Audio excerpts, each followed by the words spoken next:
Hello, I'm Jonathan Dunsky, author of the Adam Lapid Mysteries, and on this channel I often review mystery novels, crime fiction, and thrillers, and today I'm going to talk about the book Bad Monkey by Carl Hiaasen. Carl Hiaasen is a best-selling author known for his humoristic crime fiction that is centered around Florida. In Bad Monkey, the story begins when a sports fisherman charters a boat off the Florida Keys and he reels in not a fish, but a severed human arm. And curiously, the middle finger at the end of that arm is extended, basically giving the finger to anyone who's still living. And this sets the tone for the entire novel.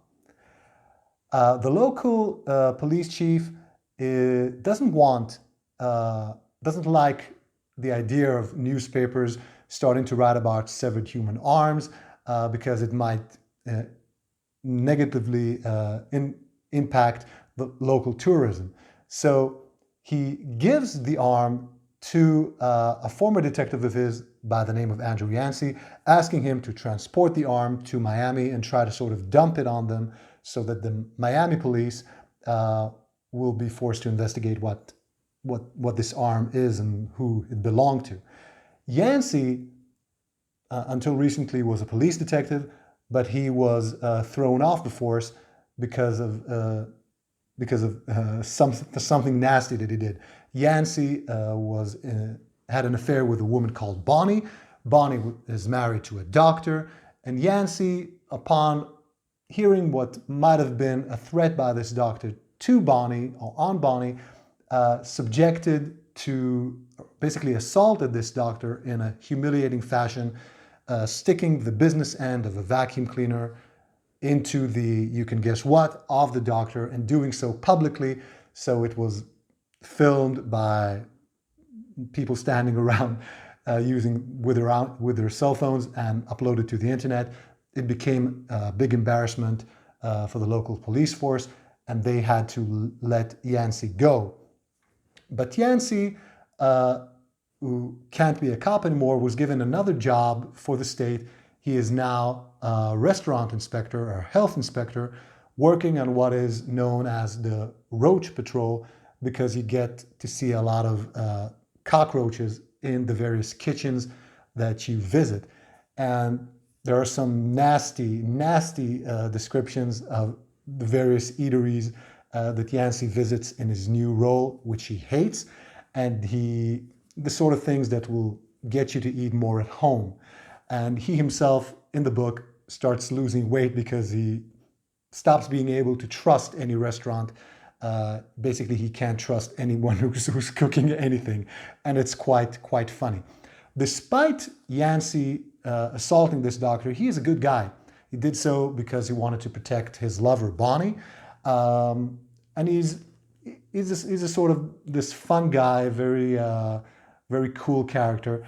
And he's a guy that's easy to like. The Miami Police Department want nothing to do with that arm. They don't want to investigate it, and it has no connection to any unsolved murders currently on their slate.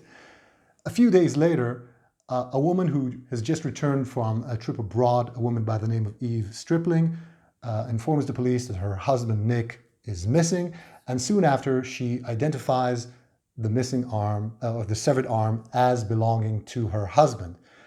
And her husband's boat has recently crashed against some rocks. That's the theory. It crashed against some rocks. Her husband, Nick Stripling, drowned, eaten by fish, and the arm is the only thing of his left. Yancey becomes suspicious of Eve because she doesn't seem as dejected by her husband's death as he would expect. Also, Nick Stripling's daughter from a previous marriage tells Yancey that she believes Eve killed her father in order to collect on his insurance money and to inherit his wealth. Nick Stripling, the guy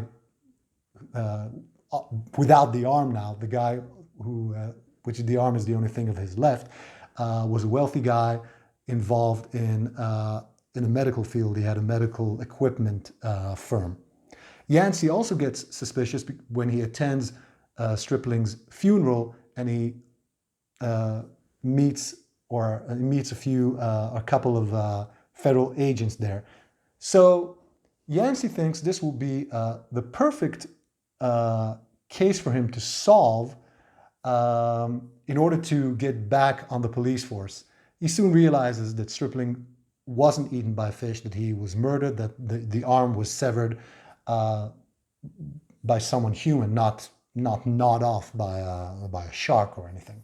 So he decides to investigate the case, and in so doing, he hopes that he will be welcomed back as a police detective, which is his main career goal. In the meantime, Yancey also has personal issues.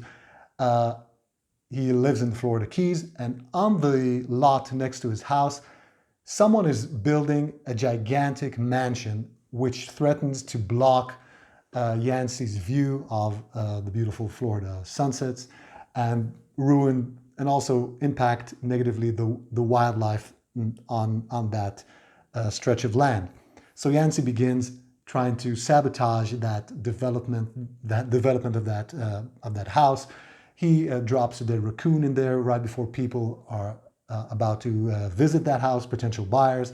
He gets a guy who works with beehives to put a beehive in that house so that when prospective buyers visit it, all the bees will start chasing them out. He does all these nasty and crazy tricks just to make sure that the house isn't sold or to delay its development as much as possible.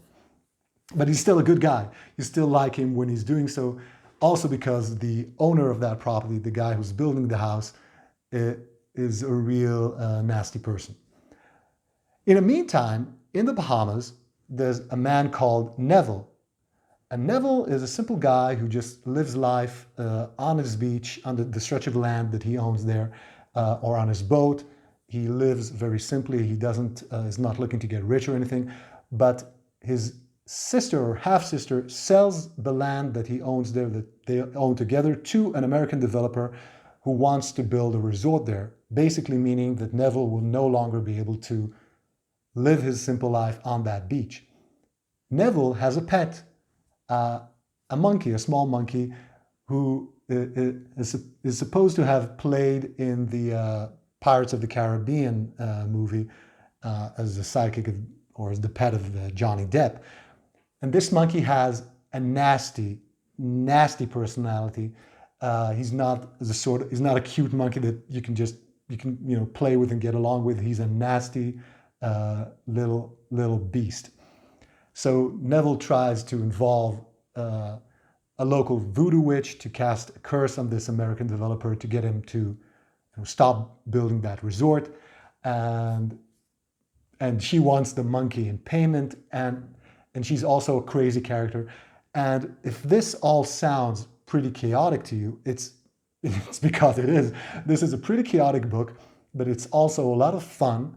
And while there are not a lot of burst out in laughter moments, there is a lot of humor in this book. The dialogue is very funny and light, and everything is sort of tongue in cheek. You can't take things in this novel too seriously, but it's well written and the story flows beautifully, and you sort of get involved in Yancey's efforts to solve this murder, which gets more and more complicated as the book continues and the plot develops. As I said, this is I believe I said that this is the first Carl Hiaasen novel that I read, and I'm looking forward to digging more into his work because I enjoy this novel a lot. I think it's a great book to read, or good book to read, if you've just finished something that's more grim and brutal and bleak, and you sort of want to have a change of mood, a change of pace. Bad Monkey is a terrific choice in that case. Or if you're just looking for something light that won't influence your mood in any way, will just be great entertainment, this is also a great choice. So Bad Monkey by Carl Hiaasen, give it a try.